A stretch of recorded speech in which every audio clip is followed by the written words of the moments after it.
Leadership Lessons podcast, hosted by Pastor Daniel Williams, a podcast to encourage and equip church leaders. Brought to you by EEleaders.com.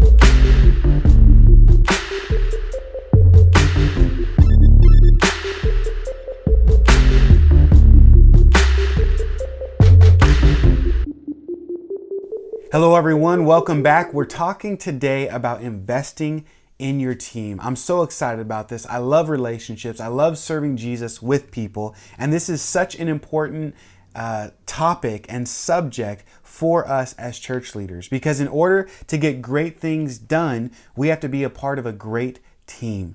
In order to get great things done, we have to be a part of a great team. John Maxwell in the 17 Indisputable Laws of Teamwork said, "For the person trying to do everything alone, the game really is over. If you want to do something big, you must link up with others. One is too small of a number to achieve greatness. That is the law of significance." See, it's so important for us to be a part of a team to accomplish the vision that God has given us. And most people usually only think about a leader of an organization or a church rather than a team. For example, I am the pastor of Redemption Church, Delray Beach. And most people, when they think of Delray or Redemption Church, Delray, they think of maybe me. But there are many great, godly, amazing leaders in our city that I serve with. Other pastors, other leaders, other people that are just having great influence for Jesus in our city. There are many people a part of our team of Redemption Church. It's not just Pastor Daniel. Actually, I can tell you firsthand, I wouldn't be able to get so much stuff I'm getting done without the amazing team that I have. They are great and they are amazing. But oftentimes when we think of a great vision, we think of the person. Like when you think of Apple, you think of Steve Jobs. But he actually said, great things in business are never done by one person.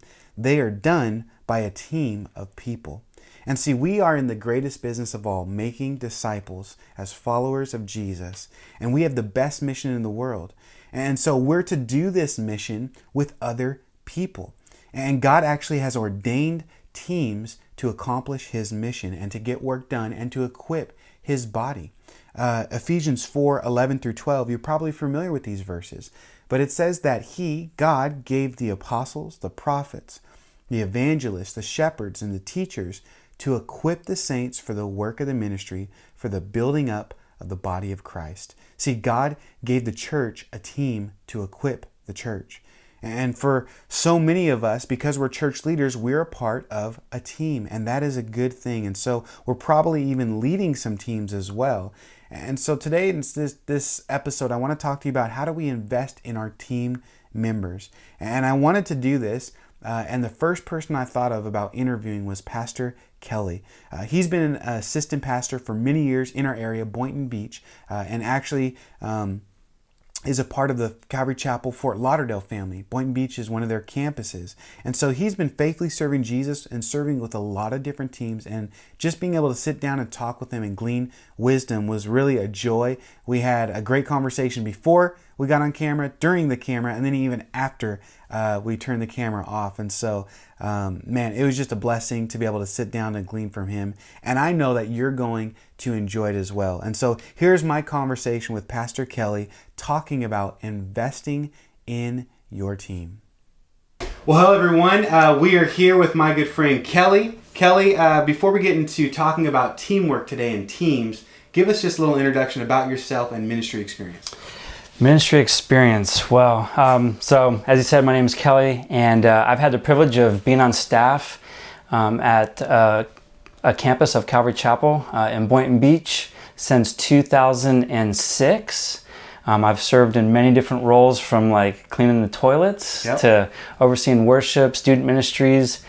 Currently, I am serving as an associate pastor there, so really looking at all the operations that happen on the weekend services, still overseeing the family ministry, and whatever else they let me touch, I guess. But so that's kind of where I'm at right now. Okay. And so one of the reasons I want to interview you is because, man, I love campuses and how they really develop leaders and teams. It's like you have to be really great with systems, with leadership development, and your experience, I know we can glean a lot about how to develop leaders, how to work with teams, building culture, all that stuff. Right? You're the expert? No, I'm not the expert. But I enjoy it. I enjoy it yes. too. Yeah. So we were just talking beforehand, like we could just talk for hours about ministry and stuff like that. But I'm like, wait, we should probably record some of this and actually talk about it so other people could hear about it. So hopefully learn from our mistakes. Oh man, there's so many that I'm so embarrassed to even share. We'll talk about this. Let's get in the subject of teams and teamwork. And obviously, when you're a campus pastor, or even in that ministry setting, you deal with a lot of different groups of people and doing a lot of different things to accomplish a great vision. In Calvary Chapel, with multiple campuses, thousands of people, it takes a lot of organization and planning and those type of things. Can you just tell us why it's so important to work in a team, whether that be different campus pastors and other stuff, but also just at your campus, the ushering team, the parking team. Why is teamwork so important biblically and just practically when doing ministry? Yeah, I think you're probably on the same page. It's really exciting being a part of a bigger vision of what God's doing. And you've probably heard the phrase, if you want to go fast, go alone. Yeah. But if you want to go far, go with a team. Ooh, that's good. So I think when we're working with a team, it allows us to be part of something much bigger than we could ever accomplish ourselves. And I think that's really exciting. And being in a position as being at a campus, it's kind of like I have a unique vantage point because I see all the resources of Fort Lauderdale. I'm employed by Fort Lauderdale, so I'm in a lot of meetings there, and I get to see kind of what a bigger church runs like. But then yet I get to bring that to our campus, which is a lot smaller, and it's a completely different vantage point. And for me, I've looked at it like at the campus level, we might not have all the exact resources of Fort Lauderdale, but to me, a big win is when we can accomplish a high level of ministry on a volunteer basis. Yeah. Because that's something that's supernatural. That takes the Lord to do that. And that's been kind of the way that I've approached looking at our teams is raising up like a volunteer team that can operate at a high level and really make an impact for the kingdom. Yeah. So, and it's been exciting to see how that has happened, and there's definitely a lot of learning lessons in doing that. Yeah. So let's lean into that. How do you actually recruit volunteers on the smaller campus size, on people that you can't say, well, here's a paycheck for your service, but man, how do you inspire them, give them vision, help them dream with you, and then accomplish the great task to make disciples in a local context? Boynton Beach, which, city right next to me, which I love. Blue collar. That's right. All the way. Yeah. Yeah. So recruiting, and I think probably anyone listening, and you could agree with this, sometimes in recruiting teams, we don't actually have a choice. Sometimes we inherit teams. Yes. It's kind of like who God is bringing to the table. And I think that takes a lot of faith, a lot of philosophy of just believing the best in people. But if you were going to recruit a team, obviously I think observation is a big part of that. Okay. And especially if it's a team for a specific task and you have the freedom to kind of hand pick who you'd want, I think observation, like observing the people that God has put around you, watching their character. I think unity is a big one, like seeing people that you don't have to convince them about what's going on and the importance of it, like they're already there behind you. Seeing the integrity, like do they follow through in what they say? Are they consistent? Seeing that consistency. And then I think this is a big one that gets underutilized, is really trying to discover people's gifts and talents. Yeah. Prying into conversations. That's where the observation, I think, is really important. Because as, say, you are trying to develop a team for a specific ministry or event, you kind of have the vision of what you're looking for, and then you're looking to see who has the gifts and talents, that would really complement that. Yeah. See, but I like what you said, because you're saying observe, but that's even a ministry philosophy. You're saying use what you got. When God brings people to your network, your influence, your church, start there and observe and be with them, look for them and see those skills. Do you have any practical tools that you do for spiritual gifting testing, or do you interview people and just talk about, like, how do we understand people's gifts and their calling? How does that work out for, like, when you're observing and you say, well, I think they're gifted in teaching, but how do you test those things? Yeah, and I think so often this is where we lose our teams and burn out our volunteers. We put them in the wrong positions. Yeah. Or we only have like two options. You can greet and that's it. It's like, and that can get discouraging. Then you have some people that come up and they want to change. They have such a big vision. It's not that executable. So, I guess I'll give two ways, and I can't speak for everybody, but for myself, just being involved in ministry, not only on staff since 2006, but I volunteered 20 hours a week since like 1999. So kind of being in that experience of working with people, mm-hmm. I personally, like, when I really try to learn people, I think I really appreciate God's unique like imprint in someone's life. So mm-hmm. when I sit down and talk to people, I really try to understand like what they're interested in, where they're at, what makes them tick, what are they passionate about. And a lot of times the gifting will reveal through there. Okay. Also with that observation, I'll just give you an example. We have someone on our team that it's like they always want a schedule. Mm-hmm. And like even if it's a situation that a schedule is not accounted for, and I've learned that person's a strong admin, you know, like that's just the way they're wired. Or here's another one for a leader: if you can really, if you're secure enough for this, listen to what people are complaining about. Yeah. Usually, sometimes what they're complaining about, if they have a deep passion and burden, it's not happening. Yep. They recognize it, they see it, and if for so many years I would get really defensive and try to shut them down and explain why it can't work the way they're saying, to now I've learned, like, if they're really passionate that the children's ministry looks bland, I'm like, hey, they should do that. Yeah, you can, let's come up with a plan and fix it, or they're whatever it is, they want to see the content go deeper for the kids, or you know what I'm saying. So absolutely. I think really appreciating having taken the time to get to know people, and then listening to like what they see, what they're complaining about, what's the passions they might have, how they operate. Mm-hmm. So does that make sense? Oh, totally. Okay. Yeah, I mean, for me, as a worship pastor specifically, sometimes I think as leaders we have to like see that, but also step in and say, but you're not gifted in that. Like, there's so many people that come up and like, I want to do worship, but they're not skilled.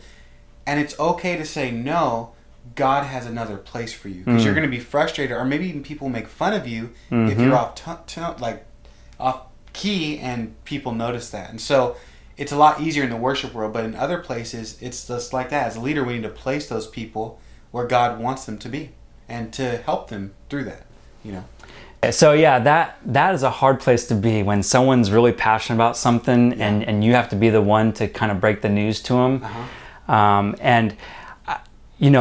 I think it's kind of, there's a couple different camps there. I'm under the camp that believes like anyone can accomplish anything, but some people have a longer road to get there. Yes.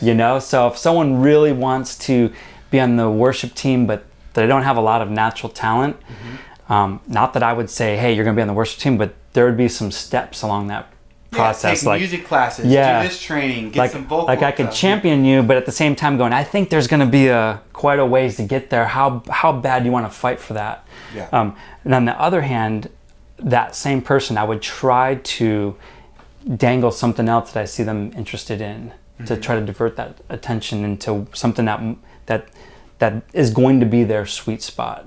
Yeah, that's good. Yeah, because it may take years to get to that place or that capacity or whatever. But it doesn't mean that God doesn't want to use them today and has equipped them today to do something. Now, I find that's like real discipleship, is being willing to tell people the truth. Yeah. I mean, I had a situation recently where someone taught a Wednesday night, and, afterwards, I can tell there was a couple rough moments uh-huh. in the message and in the crowd and some of the execution of things that happened. And and I've been there a million times. So, and you always walk out of the situation wondering how'd that go, and there's always a couple people that tell you everything's great, and that's all you hear, you know. Yeah. So I called this person up the next day and was like, hey, what did you think about that? How do you think that went? And they were like, I don't really know. My wife tells me it was great. A couple people told me great. I really don't know. And I was like, well, hey, would you be open to some feedback? And was able to share some feedback. I always been on the side of encouragement, but honest. The person told me, and this is someone that's been in the church for like 20 plus years. They're like, you were the first person that's ever like given me feedback after a teaching.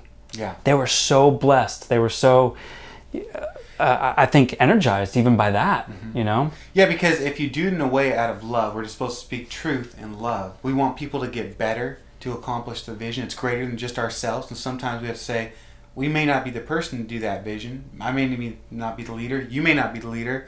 But there are different gifts. There's different capacity. And that's okay, part of God's team.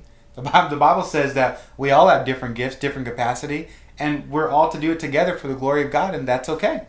And teaching those people discipleship moments. And I think being part of a team trying to do great things for the Lord, you can get discouraged for misplacement, but you can also be placed in the right place where God wants you, and it's still rough. It's still hard. Oh, yeah. Right? And so how do you bring encouragement to your team? How do you celebrate and lift them up? And just the natural bend of, okay, it's another Sunday, guys, where, you know, this is valuable. Like, what are ways that you purposely or intentionally encourage people on your team to keep going for that task and to keep working, you know? Even though the Word of God says we do not labor in vain, you know? Like, keep be steadfast and immovable, for we know that we don't labor in vain. God encourages us to keep on going. How do we as His ambassadors do that with the people that are under us?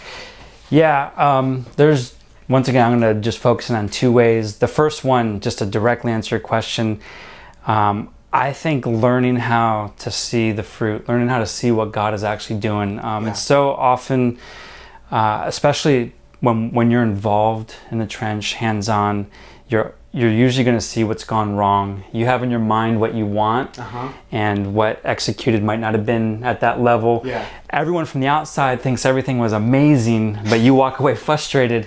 So I think with teams, this is something that I'm doing right now with the teams when I have my one-on-ones, is coming up with, hey, what was a God story of this month or this week? And really trying to be very intentional about looking for it, because God is always working around us. And if He isn't working in it, we probably shouldn't be doing it anyways.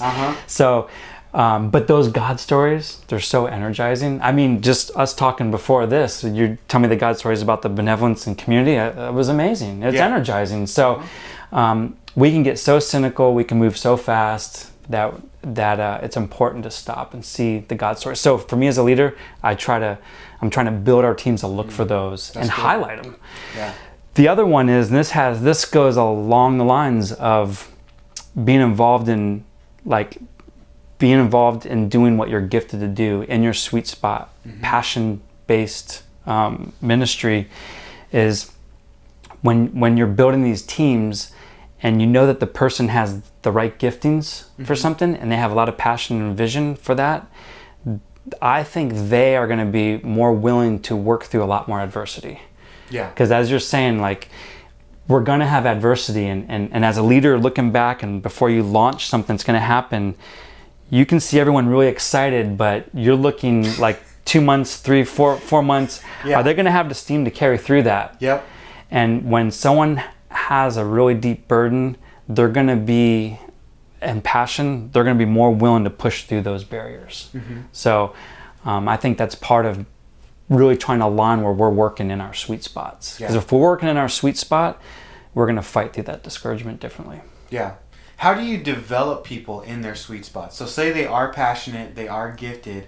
How do you just to continue to encourage them to develop in those things? What is your development for your team?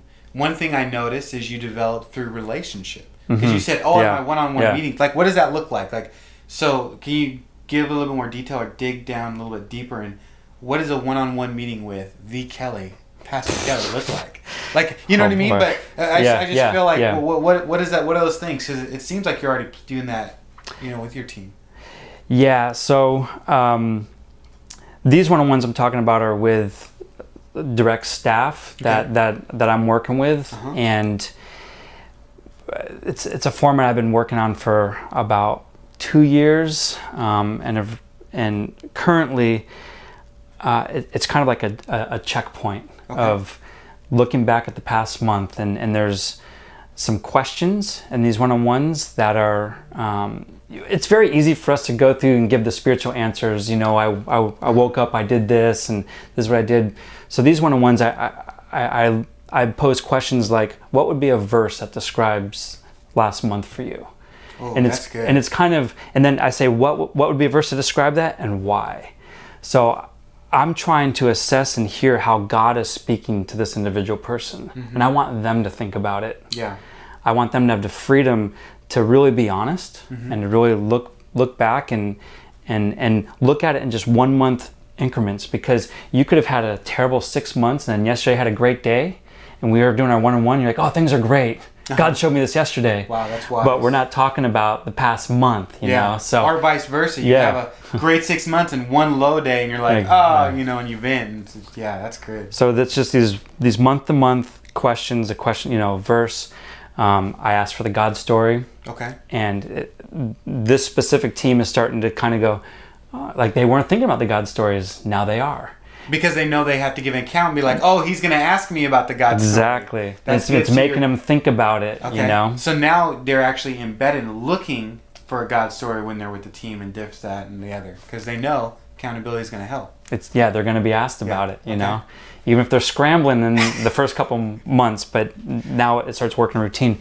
Then another one is, I say, what's a tension point? What is something that went wrong? Because once again, you can get in a room and you want to say everything that's right, or you want to say everything that's wrong, and we only go back a month. We're not talking about the year. We're just looking at the month, and it gives that person a chance to air that out. And then the last one is, what is an area you'd like to grow in? And it's sometimes that can just come across as like you're not doing good enough, you need to grow. But if we look at it in 1 month increments, and we're looking at it in the basis of we all can grow. Yeah. It's not a failure. Wanting to grow is not a failure. So, and I'm trying to hold them accountable to whatever input they give me. Yeah. And ways that they want to grow. I love that, because like even in our community groups at church, we always ask 2 main questions. What is God teaching you? And how can we help you with that? Because it assumes that you're going to look and God is teaching you, He does speak, He is alive, you have a relationship with Him. And then accountability, how can we support you, encourage you, and do those things? And like you said, people get accustomed to that, so then they start looking for it. And that's how you build good culture through that relationship and through those one-on-ones. Yeah, so back to thinking about team and helping people be in the sweet spot, the area that God's gifted them. And obviously that's a journey for all of us. And there's a couple things that came to my mind when you mentioned that. And I think the more we want to grow as a leader and be entrusted with a bigger team and with a more impactful team, a lot of that is kind of us finding our sweet spots and really being honest with ourselves. And what I've found is the more we can see big picture and the more we can put our own insecurities and agendas aside for the better of the team, the more we're going to be open to people's sweet spots. Because sometimes I find that someone might be really strong, but they're challenging the leader. The leader's now insecure with that strength, that their spot is on the line. Like this person's a stronger teacher. I'm not going to let them teach. And so this has been a real learning curve for me to learn how to operate with a team, with people on the team that have stronger giftings in areas that I don't. And being able to look at those giftings and go, we're going to run with this person's gifting and we're going to give them room to shine, and realizing that when one person wins on the team, the whole team wins.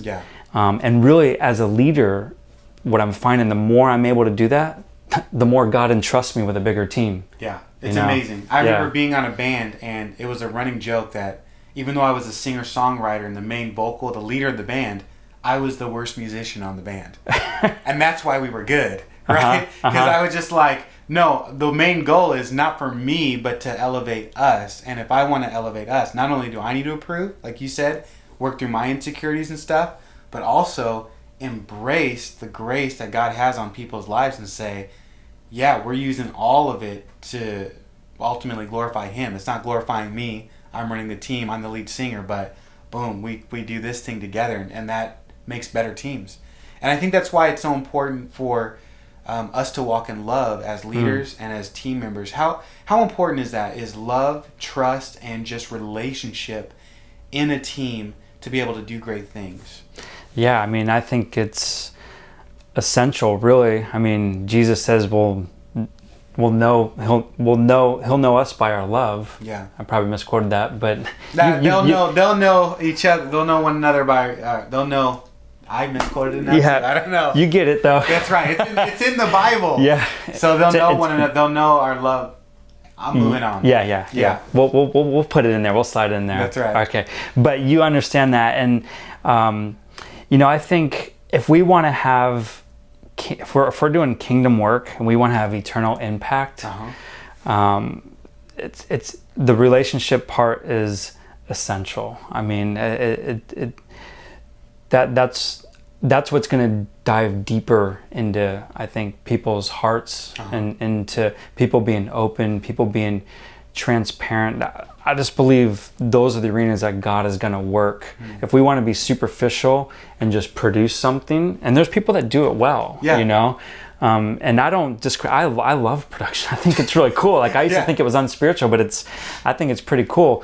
But man, there's just something about that authenticity that just it pulls people in a way that you just can't script. You know, that rawness, and what it takes for unity with a team is being honest, and those are tough conversations. Those are they're confrontational. They're not fun, but I see that's the area where the Spirit comes in and works supernaturally. Because then you see a group of people together that you're like, there is no way that group is operating together without the Lord. Like what's happening there does not happen superficially, you know. And it pulls people into question, like how are they doing that? Why are they doing that? You know, I would never expect them to be hanging out. And but I think that's important. Like the relationship to love side is, people often don't care what you say unless they know that you care. And so you have to have that trust, that honest, hard conversation, but people will embrace that and accept that if they know that you're doing it not to put them down, but to actually elevate them, elevate the team, and to do it out of love, And so as we build relationships with our team members, it's important. We actually build relationship through adversity, Proverbs say. That's how we actually form a lot of friendships. And most of the close friends that we have are people in our that we're doing ministry with, because we're accomplishing this great task that, like you said, the world can't, why in the world are they doing that? It must be God. And we recognize that, we see God's grace, and that's, I think, why people lean in towards team, because we're built for community. I don't have the capacity, the strength to do everything. I need you, you need me, and we're better together. Woes to those that just walk with one person, but if you walk with someone else, then you fall, that person can pick you up. So, man, just thinking about teams and thinking about teamwork, culture, all that stuff, is there any last thoughts or encouragement that you just have on the subject that you just want to maybe just encourage us with as we're leading teams, as we're a part of teams, and just thinking about teamwork? Yeah, and I guess this last bit kind of ties into what we were just talking about, just the importance of that, of the loving relationships. With teams, it's very easy in church culture to have our identity caught up in what we do. Like our identity can be like, I run sound, I teach, I do this, and that becomes what at some point enters into burnout or becomes unsustainable for the team. And that's where we just have these huge gaps where someone's identity is caught up in this, so they never develop anybody for that, and then they either move or something happens. Now there's this big void. That happens all the time. So here's my last bit of advice. Don't allow your identity to get caught up in what you do.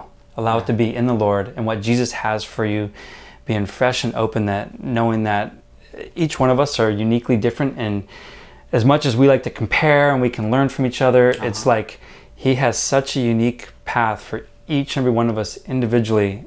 We can embrace that, and we can wake up and be excited about what God has for us personally, whether it's going to be in my position now, in a different church, in the work field, whatever it's going to be, just knowing that God, our identity is in who we are in Him. You know, we're created in His image, and He's on our side, and He's got our back, and allowing our identity to be caught up in that, and not in the team and not in what we do. Man, that's so good. Man, this has been an amazing time. I know that, like, I'm excited to edit this, or not even edit, just push play and watch it again.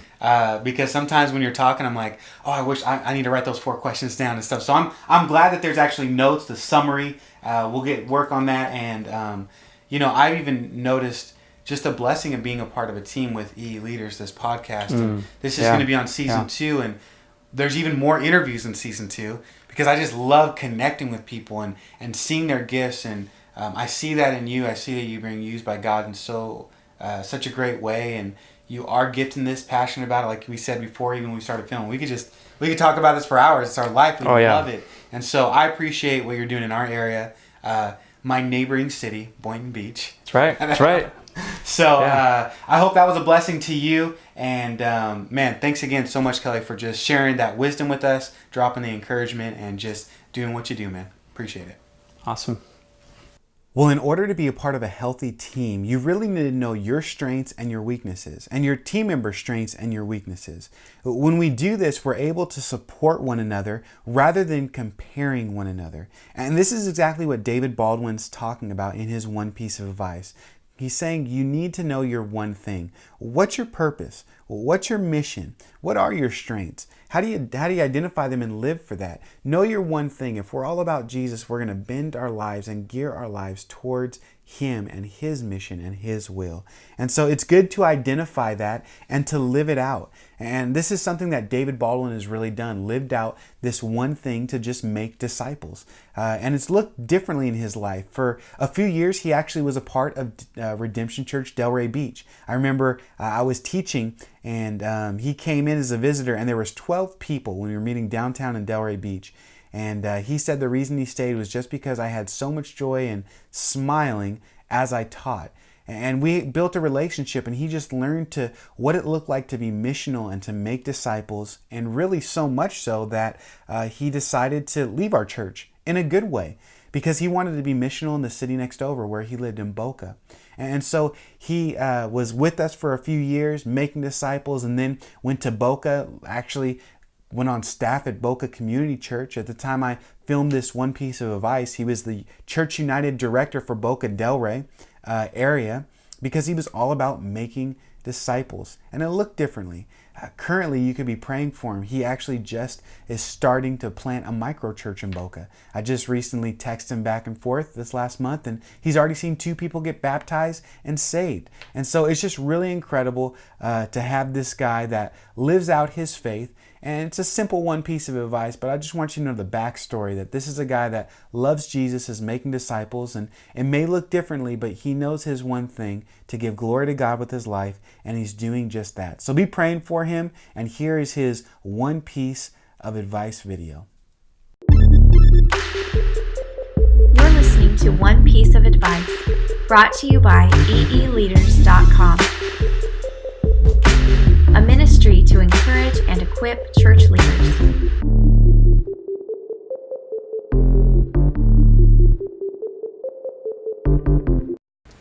Hi, I'm Dave Baldwin. I am the director for Church United for the Boca Delray region. And my one piece of advice is to know your one thing.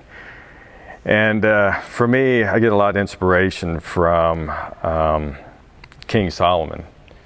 And he had this dream, and in this dream, God said, ask whatever you want me to give you. And King Solomon basically just came back and said, give me wisdom to lead your people. And God gave him an incredible amount of wisdom, because he didn't ask for wealth or any vanities of the world or death to his enemies. And with that wisdom, he tested pleasures out there, all the different vanities in this world. And I reflect back at the time where that's what I was chasing. I'm a CPA by trade. I love business, and at that time I loved making money, and I was on the fast track of doing all that until the day my mom died. and it just rocked my world. She was a great inspiration in my life, a great cheerleader for me, and I just remember reflecting back on the times, after coming home after her death, and my home no longer comforted me. The sports car I was driving home in didn't comfort me. My boat didn't comfort me. At the time, I had my name on the building of my business, and when I pull up to the office, my name now was just a bunch of letters on the building. What once gave me great pride just didn't mean anything. So I reflect back on King Solomon and this dream, and how he used his wisdom, and I just realized that he used all that wisdom to test the pleasures in life, and he came back and finally concluded all these vanities are meaningless, and the thing to do is just to fear God, to have that personal relationship, to be obedient to his commands and to follow his ways. So that's my piece of advice, is to know your one thing. Well, as we move forward thinking about teams, we actually need to give clarity when we're leading teams. And so that's going to be the next episode, where Pastor Bill Mitchell is going to talk about leading with clarity, really helping our team and guiding them into the right direction based off of our vision, mission, values, and objectives. And what does that even look like, not only for the team, but for you personally. This is such a great subject to address when we're leading teams, giving directions, and so I know you're going to benefit from it. But until then, I'm praying for you, for your team, that you would continue to make disciples. I'm really glad that you're a part of this community. I'm praying for you. I hope this is a blessing to you, to invest in you, to continue to further the mission that God has called you to do. So until next time, God bless. Thank you so much for listening to this Leadership Lessons podcast. You can watch all the episodes and get all the show notes at EEleaders.com. If this podcast was a blessing to you, I would love for you to share it with your friends on social media. You can find us on social media at EEleaders. You can also help us spread the word by simply writing a review on iTunes or Google Play. My hope for you with this podcast is that it would encourage you and equip you to continue to serve Jesus. Because remember, there's nothing better than doing what God has called you to do.